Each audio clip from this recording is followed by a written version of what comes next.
অতিবৃষ্টি আর পাহাড়ি ঢলে সৃষ্ট বন্যায় দেশের ২৩ জেলায় অন্তত ২,৮,৫০০ হেক্টর ফসলি জমি সম্পূর্ণ নষ্ট হয়েছে। এর অর্ধেকই রোপা আমনের চাষ হচ্ছিল। কৃষি সম্প্রসারণ অধিদপ্তরের হিসেবে এমন তথ্য জানা গেছে। সংস্থাটি বলছে, বন্যায় কৃষির আর্থিক ক্ষতির পরিমাণ দাঁড়িয়েছে ৩,৩৪৬ কোটি টাকা। ক্ষতি পুষিয়ে নিতে কৃষকদের জন্য একটি সহায়তা কর্মসূচি হাতে নিয়েছে সরকার। ব্রাহ্মণবাড়িয়ার প্রতিনিধির সহায়তায় রঞ্জিবুল মিজানের রিপোর্ট। ২৫০টিরও বেশি ডিজাইন অপশন নিয়ে ওয়ালটন স্মার্ট ফ্রিজ, বোঝে আপনার প্রয়োজন। বৃষ্টি আর পাহাড়ি ঢলে বন্যায় ক্ষতিগ্রস্ত জেলাগুলোর একটি ব্রাহ্মণবাড়িয়া। স্থানীয় কৃষি বিভাগের হিসেবে বন্যায় জেলায় প্রায় ৯,০০০ হেক্টর ফসলি জমি আক্রান্ত হয়েছে। এর মধ্যে পুরোপুরি ক্ষতিগ্রস্ত হয়েছে ৬,৬০০ হেক্টরের আমন, ২৭০ হেক্টর আমনের বীজতলা আর ৭৬৪ হেক্টরের সবজির আবাদ। আংশিক ক্ষতি হয়েছে ৯ উপজেলার প্রায় ১,৫০০ হেক্টর জমির ফসল। সব মিলিয়ে ১,৬০,০০,০০০ টাকার ফসল ক্ষতিগ্রস্ত হয়েছে ব্রাহ্মণবাড়িয়া জেলায়। আমরা পুনর্বাসনের যে বীজ দিয়ে আমরা ৩,০০০ হেক্টর জমি কিন্তু আমরা আমাদের আওতায় নিয়ে আসতে পারবো। বাকি যে ৩,৯০০ হেক্টর, এটা কিন্তু কৃষকের নিজস্ব ব্যবস্থাপনায় আমাদের আওতায় আসবে। ২ সপ্তাহের বৃষ্টি আর পাহাড়ি ঢলে সবচেয়ে বেশি ক্ষতি হয়েছে চট্টগ্রাম বিভাগের ৫ জেলায়।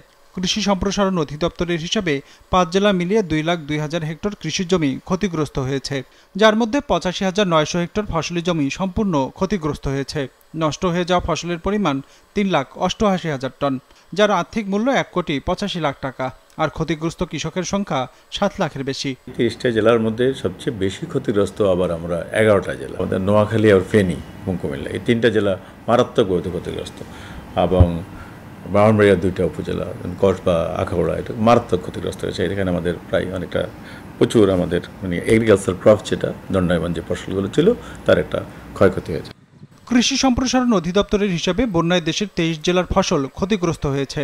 গেল ১৬ আগস্ট থেকে ৩ আগস্ট পর্যন্ত সময়কালে কৃষির ক্ষয়ক্ষতির একটি হিসাব তৈরি করেছে সংস্থাটি। সেই হিসাবে সব মিলিয়ে ৩,৭২,০০০ হেক্টর ফসলি জমি আক্রান্ত হয়েছে গেল বন্যায়, যার মধ্যে ১,৪১,৬০০ হেক্টরের আমনের আবাদ, ৩৮,৭০০ হেক্টরের আউশ আর ১৪,৯০০ হেক্টরের আমনের বীজতলা সম্পূর্ণ নষ্ট হয়েছে। সব মিলিয়ে ২,৮৫,০০০ হেক্টর ফসলি জমি সম্পূর্ণ নষ্ট হয়েছে এবারের বন্যায়।